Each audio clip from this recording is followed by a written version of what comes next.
Bonjour, contente de vous retrouver. Je m'appelle Gertrude, je suis infirmière affranchie.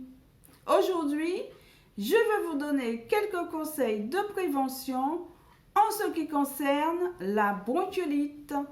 La bronchiolite qui est une maladie qui touche les tout petits. La plupart du temps, avant l'âge de 6 mois et quelquefois, cela peut toucher les loulous de moins de 2 ans.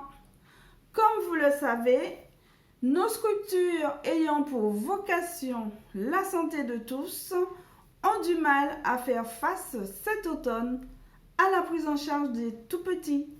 Ceux de la région parisienne sont évacués dans d'autres structures loin de leur foyer pour être pris en charge, alors qu'à cet âge, on a besoin d'être au plus près du cocon familial pour se développer harmonieusement. La bronchiolite, c'est quoi? C'est une infection pulmonaire causée la plupart du temps par un virus, mais aussi des fois par une bactérie qui touche les bronchioles, c'est-à-dire les petites branches des nourrissons. Cette pathologie, quand il est pris en charge dans les temps impartis, se soigne très bien. Et l'on peut l'éviter en prenant des précautions simples en matière de prévention. Les nouveau-nés sont censés développer leur immunité avec l'allaitement et le contact de l'environnement. La dernière génération de parents a été pas mal perturbée au niveau de l'immunité ces derniers temps. Et nos loulous naissent avec moins de chances de se défendre contre les microbes. Quelques conseils de prévention pour faire face aux désagréments de l'hiver chez les tout-petits.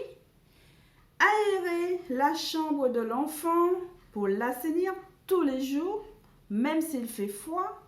Ne pas surchauffer la chambre, 20 degrés suffit. Si les parents fument, il faut qu'ils le fassent à l'extérieur. Se laver les mains à l'eau et au savon car tous les microbes transitent par les mains. Donc, les laver avant les tétés, avant la prise des biberons, avant les repas, avant l'échange, avant les câlins, faire des lavages de nez avec du sérum physiologique si l'enfant est enrhumé. L'éducation est normalement faite en maternité pour les lavages de nez.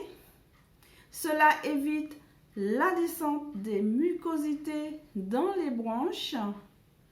Si bébé est enrhumé, le maintenir en position de mise assise pour faciliter sa respiration. Éviter les sorties dans les endroits où il y a foule, comme les supermarchés et les transports en commun, ainsi que la visite de personnes malades. N'oubliez pas que notre système de santé se dégrade de plus en plus par faute de moyens humains et que prendre en charge correctement les patients, y compris les enfants, devient un luxe de nos jours. Le mieux est de prendre les devants en prenant des précautions simples afin d'éviter de tomber malade. C'est pour cela qu'il m'est venu l'idée de donner ces quelques conseils qui fonctionnent depuis des décennies et qui ont fait leurs preuves. Voilà, ces précautions permettent d'éviter qu'un simple rhume se transforme en difficulté à la respiration et l'hospitalisation des tout-petits. Alors, maman, papa, mamie et papy, prenez soin de vos loulous. Soyez vigilants. Je vous dis à très bientôt pour des nouveaux conseils de santé. Pensez à vous abonner, à partager et à liker sur le pouce en bas. Portez-vous bien. Au revoir.